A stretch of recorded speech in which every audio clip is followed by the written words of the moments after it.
Liquor కేసులో YCP senior నేత చెవిరెడ్డి భాస్కర్ రెడ్డి అరెస్టుకు దాదాపు రంగం సిద్ధమైంది. ఇప్పటికే సిట్ అధికారులు చెవిరెడ్డి భాస్కర్ రెడ్డిని అదుపులోనికి తీసుకోవడానికి వెళ్ళిపోయారు బెంగళూరుకి. చెవిరెడ్డి భాస్కర్ రెడ్డి బెంగళూరు ఎయిర్పోర్ట్ నుండి కొలంబో వెళ్తూ ఉన్న సమయంలో అక్కడ ఎయిర్పోర్ట్ సిబ్బంది ఆయన్ని అడ్డగించారు. ఆ తర్వాత సమాచారం సిట్ అధికారులకు ఇచ్చినట్టు చెప్తున్నారు. దాంతో తిరుపతి నుంచి సిట్ అధికారులు బెంగళూరు వెళ్ళి చెవిరెడ్డి భాస్కర్ రెడ్డిని తమ అదుపులోనికి తీసుకున్నట్టు కూడా మీడియాలో వార్తలు వస్తున్నాయి. అయితే అధికారికంగా ఇంకా ధృవీకరించాల్సి ఉంది. చెవిరెడ్డి భాస్కర్ రెడ్డి కుమారుడు కూడా మోహిత్ రెడ్డి కూడా స్పందించారు ఈ అంశం పైన. తాము కూడా తమ తండ్రిని సిట్ అధికారుల అదుపులోనికి తీసుకున్నట్టు ఎయిర్పోర్ట్లో టీవీల్లోనే మేము చూస్తూ ఉన్నాం, వార్తల్లోనే. ఇప్పటివరకు పూర్తి సమాచారం లేదు, మా కమ్యూనికేషన్ లేదు. ఈ నిజాలు ఏమేం జరిగాయి అన్నది పూర్తిగా బయటకు వచ్చిన తర్వాత, పూర్తిగా తమకు సమాచారం అందిన తర్వాత దీనిపైన స్పందిస్తామని కూడా చెప్పారు.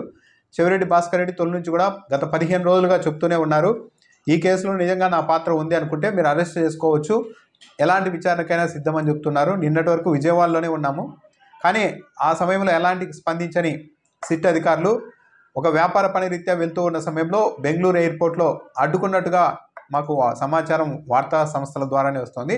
అంటే మీడియా వార్తల్ని మేము కూడా చూస్తూ ఉన్నాం. నిజంగా ఏం జరిగింది అన్నది తెలియాలి మాకు కూడా, అప్పుడు స్పందిస్తామని కూడా చెవిరెడ్డి భాస్కర్ రెడ్డి కుమారుడు చెప్తూ ఉన్నారు. అయితే మీడియా సంస్థల్లో అయితే చెవిరెడ్డి భాస్కర్ రెడ్డి పైన ఇప్పటికే లుకౌట్ నోటీస్ జారీ కావడంతో, ఆయన బెంగళూరు ఎయిర్పోర్ట్కి వెళ్ళడంతో అక్కడ ఎయిర్పోర్ట్ సిబ్బంది లుకౌట్ నోటీస్ ఉండడంతో చెవిరెడ్డి భాస్కర్ రెడ్డిని అడ్డుకున్నారు. ఆ తర్వాత ఏపీ సిట్ అధికారులకు సమాచారం ఇచ్చారు. సిట్ అధికారులు తిరుపతి నుంచి బెంగళూరు వెళ్ళారు. చెవిరెడ్డి భాస్కర్ రెడ్డిని అదుపులోనికి తీసుకున్నారు. ఆయన్ని ఈరోజు రాత్రికి కానీ రేపు ఉదయానికి కానీ విజయవాడకు తీసుకొని వచ్చే అవకాశం ఉందని తెలుగుదేశం పార్టీ మీడియా అయితే చెప్తూ ఉంది. అయితే చెవిరెడ్డి భాస్కర్ రెడ్డిని ఈ కేసులో ఇరికించడం కోసం ఆయన దగ్గర గన్మెన్లుగా పనిచేసిన వాళ్ళు, డ్రైవర్లుగా పనిచేసిన వాళ్ళని సిట్ అధికారులు పలు దఫాల్లో విచారణకు పిలిచారు. కొందరిపైన థర్డ్ డిగ్రీ కూడా ప్రయోగించారు అన్న ఆరోపణలు ఉన్నాయి.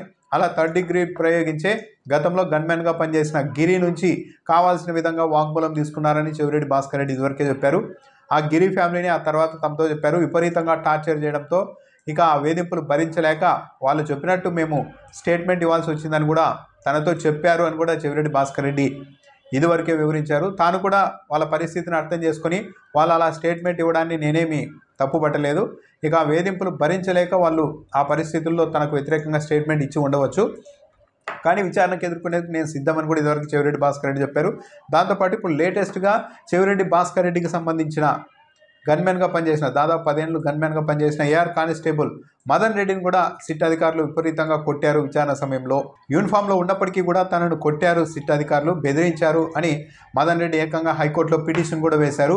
ఈసారి సిట్ అధికారులు విచారణకు పిలిస్తే ఒంటరిగా వెళ్ళలేను, వాళ్ళ వేధింపుల్ని ఎదుర్కొనే శక్తి ఇక నా దగ్గర లేదు అంటూ ఆయన హైకోర్టును కూడా ఆశ్రయించారు, నాకు న్యాయం చేయాలని. మణిపాల హాస్పిటల్లో కూడా కొద్ది రోజుల పాటు ఈ దెబ్బలకు సంబంధించిన గాయాలతో ఆయన హాస్పిటల్లో చేరినట్టు ఫోటోలు కూడా విడుదల చేశారు.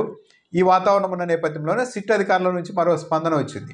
తాము మదన్ రెడ్డిని ఎక్కడా కూడా మేము వేధించలేదు, హింసించలేదు, పైగా అతడే సిట్ అధికారులను బెదిరించారు అంటూ ఒక నోట్ని సిట్ అధికారులు విడుదల చేశారు.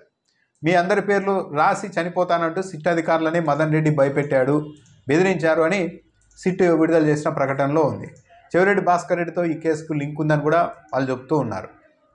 మేము నిష్పక్షపాతంగానే దర్యాప్తు చేస్తూ ఉన్నాం, ఇలాంటి ఒత్తిడి, రకరకాల ఒత్తిడి తేవడం ద్వారా విచారణను నీరు గార్చాలనుకుంటున్నారు, కానీ మేము ఎక్కడ అలా నీరు గారిపోం, దర్యాప్తును కొనసాగిస్తాం, ఎంతటి వాళ్ళనైనా కూడా చట్టం ముందు నిలబెడతామంటూ సిట్ అధికారులు చెప్పారు. అయితే మదన్ రెడ్డిని మేము కొట్టలేదు, ఆయనే తిరిగి మమ్మల్ని బెదిరించాడు, మీ అందరి పేర్లు రాసి, సిట్ అధికారుల పేర్లన్నీ రాసి చనిపోతానంటూ బెదిరించారని సిట్ తన ప్రకటనలో చెప్తోంది. అంటే మదన్ రెడ్డిని విచారణకు పిలిచిన సమయంలో ఒత్తిడి చేశారు అన్నదైతే దీన్ని బట్టి కూడా క్లియర్గా అర్థమవుతుంది.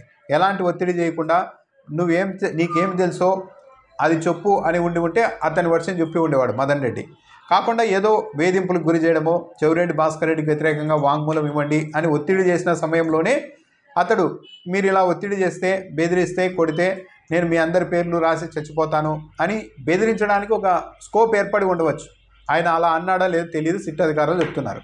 కానీ మదన్ రెడ్డి అనే వ్యక్తి మీ పేర్లు రాసి నేను చనిపోతాను అనే వరకు వచ్చారంటే అతడి మీద ఒత్తిడి తెచ్చారు సిట్ అధికారులు, అతని ఇష్టానికి విరుద్ధంగా వ్యవహరించేలా ఒత్తిడి చేశారు అన్నదైతే చాలా క్లియర్గా ఆ ప్రకటన బట్టి కూడా అర్థమవుతుంది. ఇలాంటి కేసుల్లో సాధారణంగా డాక్యుమెంట్ ఎవిడెన్స్ని చూపెట్టి విచారించాల్సి ఉంటుంది. ఇదిగో ఇక్కడ ఇలా మీరు ఎంత చేశారు, డబ్బులు ఇవన్నీ, కాబట్టి దీనిపైన ఏమంటావు అని చెప్పవచ్చు.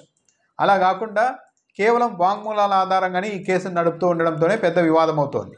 ఒకరిని తీసుకెళ్లడం, బలవంత పెట్టడం, వాంగ్మూలం తీసుకోవడం, వాళ్ళ సంతకాలు లేకపోయినా సరే ఆ వాంగ్మూలాన్ని కోర్టులో చూపించడం, మరో కొంతమందిని అరెస్ట్ చేస్తూ వెళ్ళడం లాంటివి చేస్తున్నారు. అదే ఈ కేసులో పెద్ద వివాదాస్పదంగా అవుతోంది. డాక్యుమెంట్ ఎవిడెన్స్ ఉన్నాయా, ఇవన్నీ స్పష్టమైన ఆధారాలు ఉన్నాయన్నది అయితే ఇప్పటివరకు ఎక్కడ క్లారిటీ లేదు. కేవలం వాంగ్మూలాల మీద ఈ కేసును నడుపుతూ ఉన్నారు. దానివల్లనే ఇబ్బంది వస్తుంది. సో ఇప్పుడు చెవిరెడ్డి భాస్కర్ రెడ్డిని అయితే సిట్ అధికారులు బెంగళూరులో అదుపులోనికి తీసుకున్నారని తెలుగుదేశం పార్టీ మీడియాల్లోనే కథనాలు వస్తూ ఉన్నాయి. వైసీపీ ఇంకా ధృవీకరించలేదు. చెవిరెడ్డి భాస్కర్ రెడ్డి కుమారుడు కూడా ఇంకా మాకు సమాచారం లేదు, పూర్తి సమాచారం తెలిసిన తర్వాత దీనిపైన స్పందిస్తాం అని చెవిరెడ్డి భాస్కర్ రెడ్డి కుమారుడు చెప్తూ ఉన్నారు. సో ఓవరాల్గా అయితే చెవిరెడ్డి భాస్కర్ రెడ్డిని ఈ కేసులో అరెస్టు చేయడం అన్నదైతే దాదాపు ఖాయంగా కనిపిస్తోంది.